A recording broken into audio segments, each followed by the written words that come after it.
Russia की एक ऐसी चाल के बारे में जो देखने में सिर्फ एक मिलिट्री एक्सरसाइज लगता है, लेकिन अंदर से ग्लोबल पावर सिग्नल है। आज का कीवर्ड याद रखिएगा, स्ट्रेटेजिक सिग्नलिंग। और इस सिग्नलिंग का स्टेज है gulf of Oman.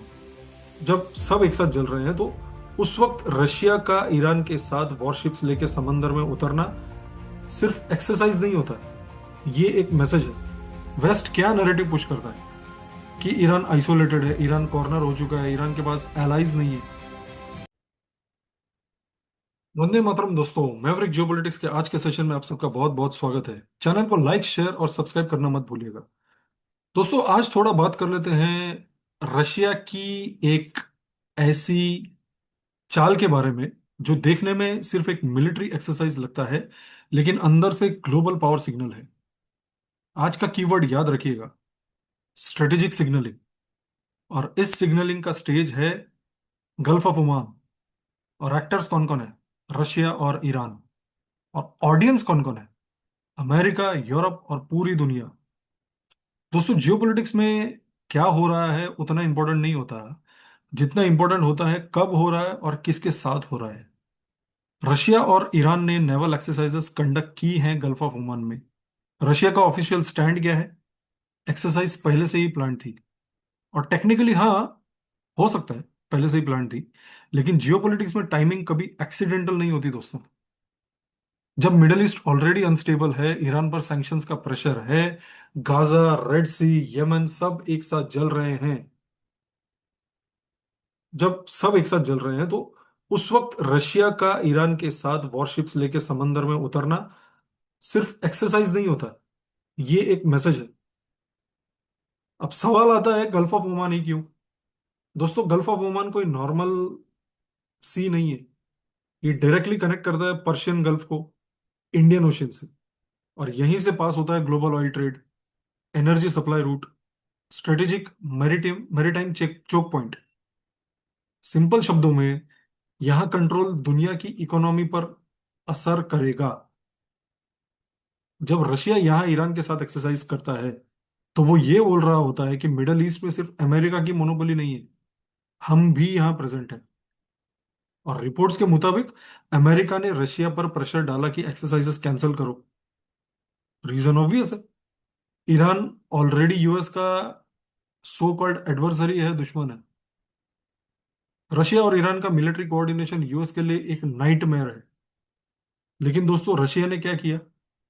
Refuse, flat, चुपचाप और शांति से, और पूरे पब्लिक में। ये रिफ्यूजल भी एक सिग्नल है। रशिया इनडायरेक्टली बोल रहा है, हम अपनी मिलिट्री डिप्लोमेसी के लिए वॉशिंगटन से परमिशन नहीं लेते। ये मैसेज सिर्फ अमेरिका के लिए नहीं है, ये मैसेज है यूरोप के लिए, मिडल ईस्ट के लिए और ग्लोबल साउथ के लिए भी। पावर सेंटर्स दोस्तों शिफ्ट हो रहे हैं। अब इस एक्सरसाइज का कोर मैसेज समझिए।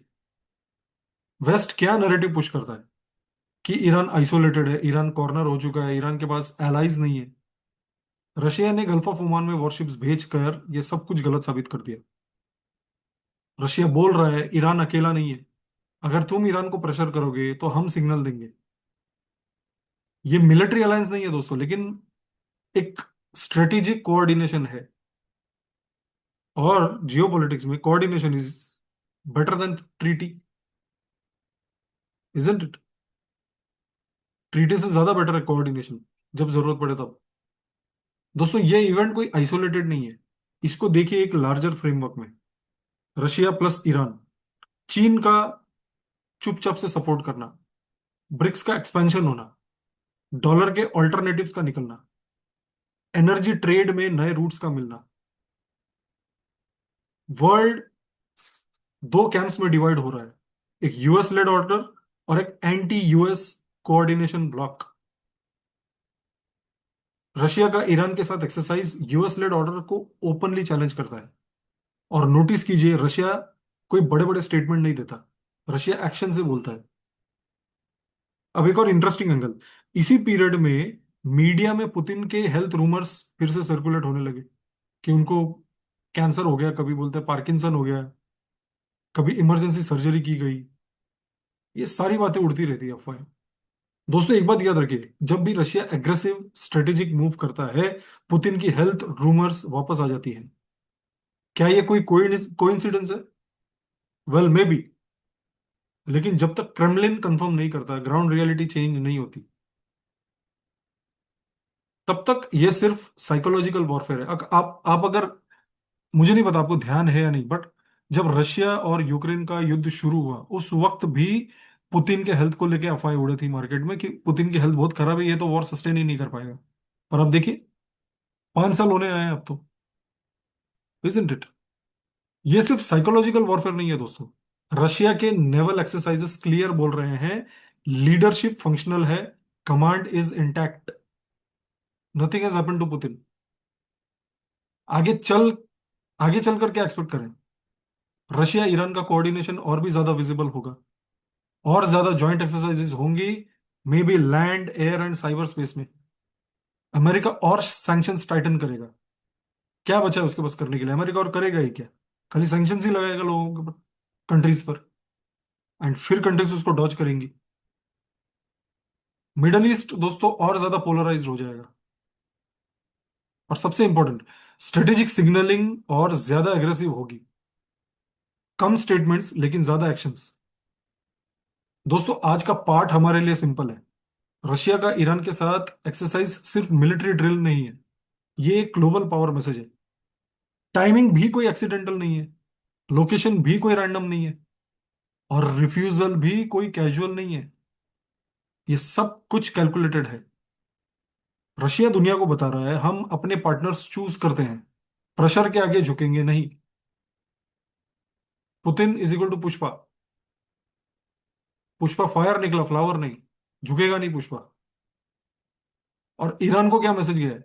भाई तुम अकेले नहीं हो, तुम लड़ो, तुम खड़े रहो, हम तुम्हारे साथ हैं। दूर ही सही पर हैं। चलिए दोस्तों, आज का सेशन का यही अंत करते हैं। एक छोटा सा सेशन, मुझे लगा थोड़ा सा रशिया के, ईरान के सपोर्ट के बारे में थोड़ा बात करें। रशिया वैसे ईरान को कभी गिरने नहीं देगा। लेट्स सी कब तक ये सब चलते रहता है, how things play out. Channel को लाइक एंड सब्सक्राइब जरूर कीजिए। जय हिंद, भारत माता की जय।